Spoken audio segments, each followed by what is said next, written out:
अस्सलामुअलैकुम। आज जिस मूवी को हम एक्सप्लेन करने वाले हैं उसका नाम है द फिफ्थ वे। मूवी के स्टार्ट में एक लड़की कैसी नाम की लड़की को दिखाया जाता है जो गन लेके जंगल में भाग रही होती है। फिर उसको एक गैस स्टेशन नज़र आता है जिसमें वो जाकर अपने बैग में कुछ खाने पीने का सामान रख रही होती है, लेकिन उसको पीछे कमरे से किसी की आवाज़ आती है जो कि हेल्प मांग रहा होता है। कैसी आहिस्ता आहिस्ता उस रूम की तरफ जाती है और उस रूम का दरवाज़ा खोलती है तो वहाँ पर एक बंदा कैसी के ऊपर गन पॉइंट करके बैठा होता है। कैसी उसको गन नीचे करने को कहती है, लेकिन वो बंदा उससे गन नीचे करने को कहता है। कैसी कहती है अगर तुमने गन नीचे ना की तो मैं तुम्हें फायर कर दूंगी। इतने में वो अपनी गन नीचे छोड़ देता है। फिर कैसी उसको दूसरा हाथ जैकेट से बाहर निकालने को कहती है। वो आहिस्ता आहिस्ता हाथ बाहर निकालता है, लेकिन कैसी को डर लग रहा होता है और गलती से उससे गोली चढ़ जाती है और वो बंदा मर जाता है। फिर मूवी प्रेजेंट सीन में आकर दिखाया जाता है जहाँ पर कैसी अपने कॉलेज में फुटबॉल का मैच की ट्रेनिंग कर रही होती है। वहाँ एक लड़का होता है बेन, जिससे वो प्यार करती होती है। फिर पूरी दुनिया में एक स्पेसशिप आता दिखाया जाता है और फिर जैसी की फैमिली को दिखाया जाता है जो अपना सामान गाड़ी में रखकर कहीं जाने की तैयारी कर रहे हो। तो फिर अगले दिन कैसी अपने स्कूल में होती है और एकदम लाइट्स ऑफ हो जाती हैं और उसका फ़ोन भी डेड हो जाता है। फिर वो अब सब अपने विंडोज़ में जाके देखते हैं कि सब अजीब हो रहा है, सब गाड़ियाँ एक दूसरे से टकरा रही हैं और एक प्लेन भी नीचे आकर क्रैश हो जाता है। सब ये देखकर हैरान हो जाते हैं। असल में ये स्पेसशिप से एलियन आए थे जो कि बिल्कुल इंसानों जैसे लगते थे और इंसानों का माइंड कंट्रोल कर सकते थे और पूरी दुनिया पे कंट्रोल करना चाहते थे। अगले सीन में कैसी और उसका भाई पानी भरकर वापस घर को जा रहे होते हैं, लेकिन वहाँ पर अर्थक्वेक स्टार्ट हो जाता है जिससे ट्रीज गिरने लग जाते हैं। वो किसी तरह उस तरफ बचकर एक जगह पर आ जाते हैं, लेकिन पीछे से उनको कुछ आवाज़ महसूस। जैसे ही वो पीछे देखते हैं तो वहाँ पे पानी का सैलाब होता है और वो भागने लग जाते हैं, लेकिन कैसी को पता होता है इस सैलाब से हम बच नहीं पाएंगे, इसलिए वो दोनों एक दरख्त पर चढ़ जाते हैं और सैलाब को ख़त्म होने का वेट करते रहते हैं। वो सैलाब पूरी दुनिया में फैल जाता है और पानी पानी हो जाता है हर जगह और बहुत सी लोगों की जान भी चली जाती है। फिर सैलाब ख़त्म होने के बाद एक वायरस फैल जाता है। फिर कैसी और उसकी फैमिली को दिखाया जाता है जो अपना बैग पैक कर कर जा रहे होते हैं। कैसी अपने डैड से कहती है कि ये एलियंस क्या क्या चाहते हैं और ये कहाँ से आए हैं और ये क्या चाहते हैं। उसका डैड कहता है कि लगता है इनको हमारी दुनिया बहुत पसंद है, इसीलिए तो वो दुनिया को कोई नुकसान नहीं पहुँचा रहे, बल्कि हमें इस दुनिया में नहीं देखना चाहते और इस दुनिया पर अपना कब्जा करना चाहते हैं और लोगों को ख़त्म करना चाहते हैं। फिर वो रेस्क्यू कैंप की तरफ चले जाते हैं और कैसी के फादर कैंप में जाके कैसी को साइड पे लेके जाके उसको एक गन देते हैं और उसको कहते हैं जब तुम्हें इसकी ज़रूरत पड़ेगी तभी तुम उसको इस्तेमाल करना, तुम्हारे पास ये होनी चाहिए और इस बारे में किसी को कैंप में नहीं बताना चाहिए। फिर अगले दिन कैंप में एयरफोर्स की गाड़ियाँ आती हैं जिसमें उनका एक कर्नल होता है, कर्नल वॉचर होता है। वो सबको कहता है कि हम आपकी हेल्प के लिए आए हैं और वो सब ये सुनकर बहुत खुश हो जाते हैं। फिर वो कर्नल बच्चों को एक बस में और बड़ों को एक बस में जाने को कहता है और कैसी और सैम भी बस में चढ़ जाते हैं, लेकिन सैम का टेडी बियर कैंप में ही रह जाता है जिस पे वो जिद करता है कि मेरा टेडी लेकर आओ वरना मैं यहाँ नहीं जाऊँगा। कैसी भाग कर जाती है और उस टेडी बियर को लाती है, लेकिन इतने में गाड़ी निकल जाती है और वो पीछे रह जाती है। इधर सब बड़े लोग बस के बजाय एक रूम में खड़े होते हैं जिस पे कर्नल उन सबको बता रहा होता है कि एलियन शिप से उतर आए हैं और ज़मीन पर आ गए हैं। वो हम पर हमला करना चाहते हैं और हमें हमारे माइंड को कंट्रोल करना चाहते हैं। क्या पता हमारे बीच में भी कुछ एलियन शामिल हो। इतने में कैसी वहाँ आ जाती है और उसके फादर उसको देखकर छुपने को इशारा करते हैं। इतने में सब लोग वहाँ पे आउट ऑफ कंट्रोल होकर वहाँ से भागने की कोशिश करते हैं, लेकिन एयरफोर्स वाले उन पर फायरिंग शुरू कर देते हैं और देखते ही देखते वो सबको मार देते हैं। फिर कैसी किसी तरह डरते डरते अंदर आती है और देखती है कि उसके फादर और बाकी जितने भी लोग थे सब मारे गए हैं। वो अपने डैड के पास आकर रोने लग जाती है और वहाँ से गन लेकर वहाँ से निकल आती है। दूसरी तरफ बेन के चेकअप हो रहा होता है। फिर वहाँ एक लेडी आती है और उससे उसका चेकअप करती है और उसका नाम पूछती है। बेन उसे बताता है कि मेरा नाम पूरा नाम बेन पेरिस है, जिसके बाद वो लेडी बेन के गर्दन पे एक डिवाइस इंजेक्ट कर देती है और कहती है ये तुम्हारी लोकेशन है, इससे हमें तुम्हारी लोकेशन ट्रैक करेंगे। फिर उसके बाद जितने भी बाकी बच्चे होते हैं उन सब के साथ भी ऐसे ही किया जाता है और उनको फाइट के लिए तैयार किया जाता है।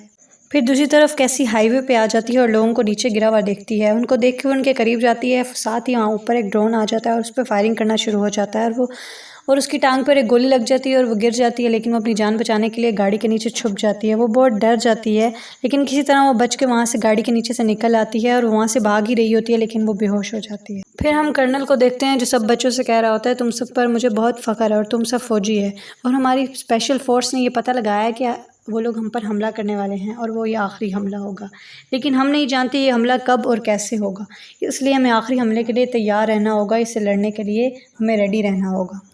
इसके बाद बच्चों को ट्रेनिंग देना स्टार्ट कर दिया जाता है। फिर कैसी को दिखाया जाता है जिसको होश आ जाता है और वो देखती है कि मैं कहाँ हूँ और मुझे ड्रिप क्यों लगी हुई है। फिर उसको कुछ आवाज़ आती है जिस पर वो फिर सोने की एक्टिंग शुरू कर देती है। अगले दिन कैसी को फिर उठती है और देखती है कि उसके बैग में गन नहीं है। उसको ढूंढने लग जाती है, लेकिन इतने में फिर उसी को किसी के आने की आवाज़ महसूस होती है। वो फिर से सोने की एक्टिंग करती है। इतने में वो बंदा कहता है मेरा नाम एवन है और मुझे पता है कि तुम सोने की एक्टिंग कर रही हो। साथ ही कैसी उठ जाती है और उससे और वो उसको कहता है कि तुम मुझे हाईवे पे ज़ख्मी मिली थी और जिस तरह से मैं तुम्हें उठाकर अपने घर ले आया हूँ। कैसी उससे पूछती है कि यहाँ मैं कब से हूँ और यहाँ से मिलिट्री बेस कितनी दूर है। एवन उसे बताता है कि तुम यहाँ एक हफ्ते से हो और मिलिट्री बेस यहाँ से 60 किलोमीटर दूर है। फिर एवन पूछता है कि तुम मुझसे मिलिट्री बेस के बारे में क्यों पूछ रही हो। कैसी उसको बताती है कि मेरा छोटा भाई वहाँ है जिसको आर्मी यहाँ से ले गई है। फिर थोड़ी देर बाद कैसी को अपनी गन मिलती है जो एवन ने छुपाई होती है। वो उसको गन को लेकर अपना सामान पैक कर वहाँ से भागने लग जाती है और जंगल तक जाती ही है कि पीछे से एवन आ जाता है और उसको पकड़कर एक दरख्त के पास बैठ जाता है और उसके मुंह पे भी हाथ रख लेता है क्योंकि ऊपर से ड्रोन आ रहा होता है। फिर वो घर आ जाता है और कैसी उसको कहती है कि तुमने मेरी गन को क्यों छुपाया था। वो कहता है कि कहीं तुम मुझे नुकसान ना पहुंचा दो इसलिए, और उसे कहता है कि मैं तुम्हें तुम्हारे भाई में को ढूंढने में मदद करूंगा। फिर दूसरी तरफ बेन को दिखाया जाता है जो बाकी बच्चों के साथ ट्रेनिंग कर रहा होता है। फिर वहाँ एक लड़की आती है और उसको कहती है कि तुम्हें कर्नल बुला रहा है। फिर वो बेन कर्नल के पास जाता है और कर्नल उसे कहता है कि एलियंस ने बड़े बड़े सिटीज़ पर हमला करना शुरू कर दिया है। फिर वो उसको एक हेलमेट दिखाता है जो उससे कहता है कि इसको पहनने से तुम अपने दोस्त और दुश्मन मतलब एलियंस को पहचान सकते हो। अगर इसमें तुम्हें ग्रीन नज़र आए तो इसका मतलब वो एलियंस है। कल तुम सब को और 4 और स्क्वाड्स को एक मिशन पे भेज रहा हूँ जिस इसमें से एक स्क्वाड के तुम लीडर हो गए और तुम्हारी जिम्मेदारी है कि तुम अपने स्क्वाड को सही सलामत वापस लाओ। फिर सब स्क्वाड को प्लेन के जरिए भेज दिया जाता है और सैम भी बेन की स्क्वाड में होता है लेकिन सैम उसको लेकर नहीं जाता क्योंकि वो छोटा होता है। फिर एक लेडी बोलती है कि जब मिशन पूरा हो जाए तो हमें बता देना, हम तुमको लेने आ जाएंगे। फिर वो उनको छोड़कर वहाँ से चले जाते हैं और उनको कुछ नज़र आ फिर उन लोगों को कुछ ग्रीन सिग्नल्स आते हैं और उन पर फायरिंग करना शुरू कर देते हैं। फिर वो भी उन पर फायरिंग करना शुरू कर देते हैं लेकिन उनकी फायरिंग बहुत ज़्यादा होने की वजह से वो एक बिल्डिंग में छुप जाते हैं। वहाँ से एक लड़की बोलती है कि वो एलियंस हम जैसे बच्चों से कैसे डर गए, कुछ तो गड़बड़ है, कर्नल ने कुछ तो हमसे छुपा रहा है। और वो लड़की अपनी डिवाइस निकाल कर फेंक देती है जिससे सब लोगों को यही लगता है कि ये भी एक एलियन है। जिससे वो कहती है मैं एक एलियन नहीं हूँ, मैंने सिर्फ अपनी डिवाइस निकाली है जिसकी वजह से मैं तुम लोगों को ग्रीन नज़र आ रही हूँ। जो तुम लोगों को मारना होता तो मैं कब की मार चुकी होती। सैम उसकी बातें सुनकर वो भी अपनी डिवाइस निकाल देता है और वो भी सबको ग्रीन नज़र आने लग जाता है। फिर वो सबको समझाता है कि ये कुछ गड़बड़ है और हमसे कर्नल ने झूठ बोला है और सब कुछ छुपा रहा है। क्या पता कर्नल और उसके साथ ही सारे एलियंस हों। और फिर वो सारी टीम वाले अपनी डिवाइसेस निकाल देते हैं और वो अपने आप को ज़ख्मी कर लेते हैं जिसकी वजह से उन पर किसी को शक ना हो। दूसरी तरफ एविन और कैसी को दिखाया जाता है जो दोनों ही गाड़ी में सो रहे होते हैं लेकिन एविन को कुछ आहट महसूस होती है जिसकी वजह से वो गाड़ी से उतर कर बाहर देखता है तो 2 लोग होते हैं जो एविन पर हमला कर देते हैं। एविन उनको बहुत मारता है। एविन कैसी को कहता है कि तुम जाओ यहाँ से भाग जाओ लेकिन कैसी वहाँ से नहीं जाती और एविन को देखती रहती है।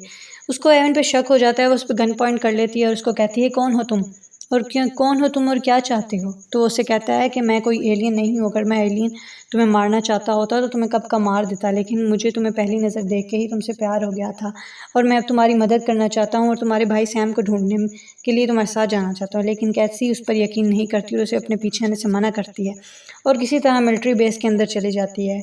फिर उसको चेकअप होता है और वो लेडी जो इसने सबका चेकअप किया था उसको भी गर्दन में एक डिवाइस फिट करने ही वाली होती है लेकिन कैसी उसको उस पर हमला करके उसका गला दबाकर उसको मार देती है।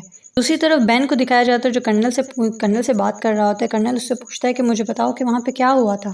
बेन कहता है वहाँ बहुत बुरा हुआ था, उन्होंने हमें चारों तरफ से घेर लिया था और हम कहते हैं हम सब ने छुपने की बहुत कोशिश की लेकिन उन्होंने मेरे सब स्क्वाड को जख्मी कर दिया था।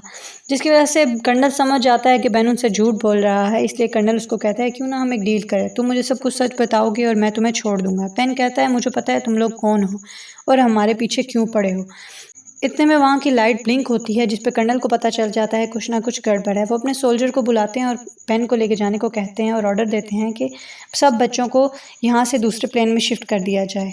फिर दूसरी तरफ कैसी को दिखाया जाता है जो भागी जा रही होती है, उसके सामने एकदम बेन आ जाता है और उसको बोलती है कि मैं अपने भाई सैम को लेने आई हूँ और बेन कहता है कि सैम और बाकी बच्चों को दूसरे प्लेन में शिफ्ट किया जा रहा है, हमारे पास टाइम ज़्यादा नहीं है। फिर वो दोनों सैम को ढूंढने के लिए इकट्ठे भागने लगते हैं लेकिन रास्ते में उनको एविन मिल जाता है और वो कहता है कि मैं तुम्हें यहाँ पे मदद करने आया हूँ। कैसी कहती तुम यहाँ क्यों आए हो। कहता है कि मैं तुम्हारी मदद के लिए आया हूँ और मैंने यहाँ पे एक बॉम्ब भी फिट किया है।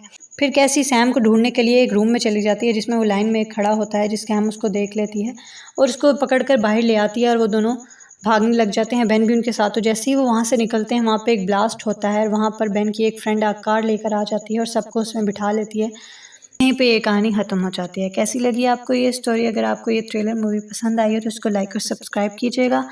वीडियो में मुलाकात होगी। अल्लाह हाफ़िज़।